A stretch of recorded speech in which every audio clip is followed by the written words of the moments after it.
Kenapa ya rata-rata orang di Indonesia melihat material kayu itu sebagai bahan yang kurang tahan, mudah rusak, mudah keropos, mudah jamuran, mudah dimakan rayap, dan tidak tahan terhadap angin kencang maupun gempa? Kita selalu menganggap bahwa kayu itu adalah material yang terlihat murah dan kurang baik untuk digunakan. Banyak juga yang memiliki persepsi bahwa cuaca tropis kita kurang tepat sehingga kayu mudah rusak. Perumahan maupun bangunan besar seperti gedung banyak yang menggunakan kayu sebagai bahan pelapis maupun struktur. Dari rumah, bangunan bertingkat, stadion olahraga, hall olahraga, bandar udara, gereja, bahkan jembatan ada yang terbuat dari kayu. Kalau mudah rusak, kenapa bangunan tersebut bisa bertahan lama hingga sampai saat ini ya? There is something missing here. What do they know that we don't? Nah, di video ini kita akan bahas bagaimana kayu bisa digunakan untuk bangunan-bangunan besar.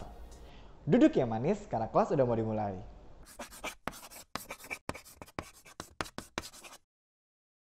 Let me bring you to the latest and greatest innovation in the wood industry. Fun fact, percaya nggak kalau kayu adalah salah satu bahan bangunan tertua karena sudah digunakan manusia sejak zaman prasejarah dan sudah terbukti sebagai material yang bisa diandalkan. Meskipun saat ini teknologi bahan bangunan modern telah berkembang dengan pesat, kayu masih memiliki kekuatan dan kegunaan yang tak tergantikan. Kayu adalah bahan yang secara alami kuat dan ringan. Kalau dipikir-pikir, pohon dapat menahan gaya besar yang disebabkan oleh angin, cuaca, bahkan bencana alam. Hal ini dimungkinkan karena kayu terdiri dari kumpulan serat yang panjang, tipis, dan kuat. Ketika dijadikan produk kayu, serat-serat ini memberikan solusi struktural yang ringan dengan kekuatan sebanding dengan bahan bangunan lain.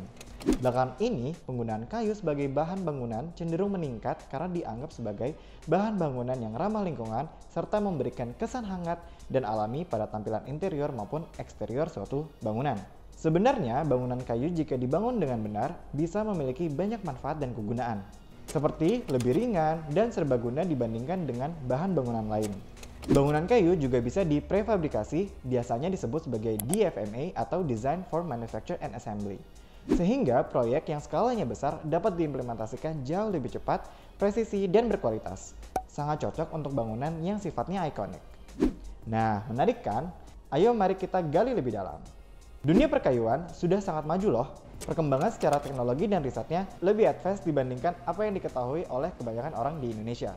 Di luar negeri, banyak inovasi baru dalam pembangunan yang menggunakan material kayu. Sehingga muncul teknologi yang diterapkan pada kayu. Engineered wood adalah jenis bahan bangunan yang dibuat dengan menggabungkan beberapa lapisan kayu yang dipadatkan dan diproses menjadi satu produk padat. Produk ini dapat dibuat dengan berbagai bentuk dan ukuran sesuai kebutuhan. Engineered wood memiliki kekuatan dan stabilitas yang lebih baik dibandingkan solid wood standar, sehingga terlihat rapih dan lebih mudah dalam pemasangannya. Sedangkan modified wood adalah treatment khusus yang dilakukan pada bahan baku kayu sehingga bisa lebih tahan terhadap kelemahan-kelemahan kayu, seperti decay, jamur, kerusakan hama, bowing, cupping, dan lain sebagainya. Modified wood membuat kayu juga yang tadinya kurang tahan terhadap sinar UV dan cuaca menjadi lebih tahan dan stabil. Kita masuk ke engineered wood yang pertama. Glulam adalah singkatan dari glue laminated timber, yaitu material bangunan yang terbuat dari lapisan-lapisan kayu yang dipres dengan adhesif khusus untuk kekuatan struktural. Material ini memiliki kekuatan struktur dan stabilitas yang cukup tinggi, sehingga sangat cocok untuk digunakan sebagai bagian struktural dalam bangunan. Di luar negeri, glulam sudah banyak diaplikasikan untuk struktur bangunan seperti gedung-gedung tinggi, jembatan, dan lainnya. Di Norwegia yang bernama Mjøstarnet adalah hotel setinggi 18 lantai dengan struktur kayu yang terekspos atau dapat terlihat. Ada juga jembatan Skjøgard National Forest sepanjang 280 kaki terletak di hutan nasional Alaska. Keren-keren kan bangunan kayu di luar negeri? Tapi tahu nggak sih kalau glulam sudah ada di Indonesia dan juga sudah ada beberapa contoh bangunan yang menggunakan glulam di Indonesia. Seperti ini, ada juga ini, dan juga ini. Engineered wood selanjutnya ada yang namanya CLT.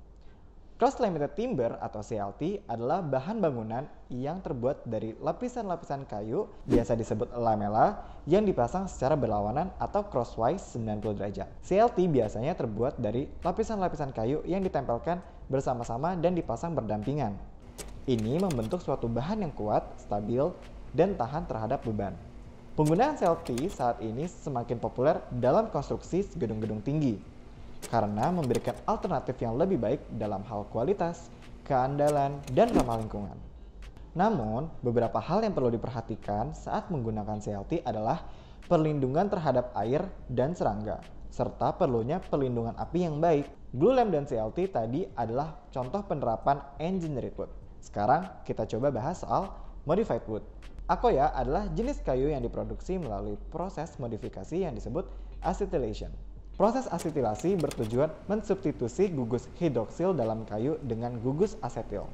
Dengan meningkatnya gugus asetil dalam kayu, diharapkan mampu mengurangi kemampuan kayu menyerap molekul air sehingga dimensi kayunya menjadi lebih stabil, tahan terhadap serangan bakteri dan jamur, serta memiliki daya tahan warna yang baik terhadap serangan UV matahari.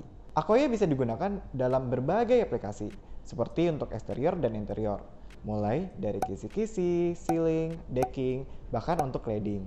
Akoya memiliki daya tahan dan stabilitas yang baik tanpa harus terlalu banyak di-maintain. Akoya juga memiliki banyak kelebihan seperti tahan terhadap rayap dan satu-satunya kayu berwarna terang yang bisa diaplikasikan untuk eksterior. Berikut adalah contoh material Akoya yang diaplikasikan sebagai cladding di Indonesia. Foto ini diambil setelah 3 tahun pemasangan. Tidak ada retak di permukaan kayu maupun plank kayu yang melintir, berubah bentuk, ataupun lainnya. Ini bisa dijadikan contoh bahwa modified wood is the future. Sebenarnya, kayu itu material yang kuat, asalkan materialnya terspesifikasi dengan benar dan pemasangannya mengacu pada standar yang tepat. Mungkin saja orang-orang belum mengetahui inovasi terkini di industri kayu dan cara pemasangan material, seperti tidak memperhatikan detailing kayu yang digunakan untuk menghindari genangan air, sehingga orang berasumsi bahwa kayu adalah material yang tidak kuat dan mudah dimakan rayap. Jadi, gimana sih cara menggunakan material kayu? Tenang, Woodlamp akan bantu ngasih informasi cara penggunaan material kayu dengan baik dan benar, sehingga pengaplikasian material kayu bisa tahan untuk jangka panjang. Detailing standar menurut Eurocode 5 mengajarkan kita bagaimana material kayu bisa digunakan secara awet.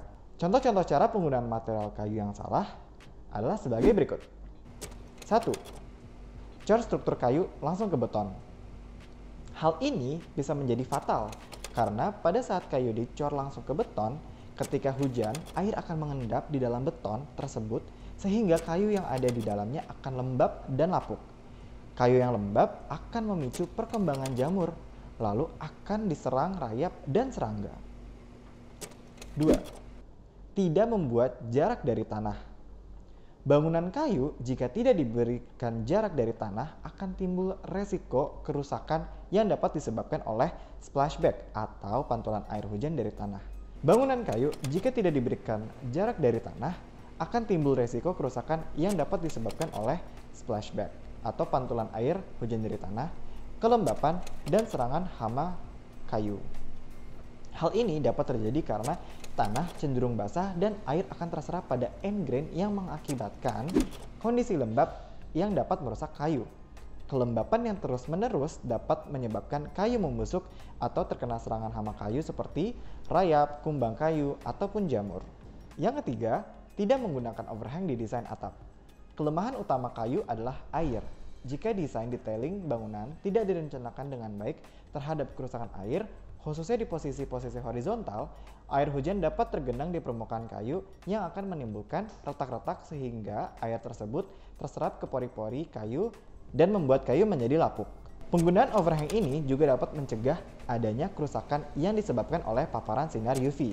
Jadi, pentingnya desain overhang dilakukan pada perumahan untuk memperpanjang keawetan material kayu yang digunakan untuk fasad bangunan.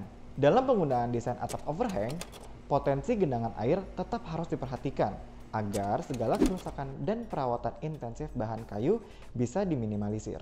Selain cara pemasangan yang kurang diperhatikan, seringkali kayu yang digunakan di proyek sekitar Indonesia sifatnya belum matang, belum kering, salah spesifikasi, sehingga masyarakat tidak mengetahui jenis kayu apa, kualitasnya bagaimana, dan cocok atau tidak digunakan untuk pengaplikasian tertentu. Sebagai contoh, ada 2 kayu pohon bangkirai, yang satu berumur 30 tahun dan yang satu lagi hanya berumur 10 tahun. Apakah kayu bangkirai yang berumur 10 tahun merupakan spesifikasi yang tepat dan kuat untuk digunakan di eksterior? Jadi, sudah tahu kan bahwa kayu merupakan bahan bangunan yang sebenarnya kuat apabila terspesifikasi dengan baik. Dan cara pemasangannya diperhatikan dengan benar. Dengan pengetahuan ini, semoga kayu bisa menjadi bahan material yang sangat cocok untuk diaplikasikan di proyek-proyek Indonesia. Di materi selanjutnya, kita akan bahas perbedaan penggunaan kayu untuk indoor dan outdoor. Jadi, jangan sampai telat ya. Yang belum, yuk absen di kolom komentar. Dadah!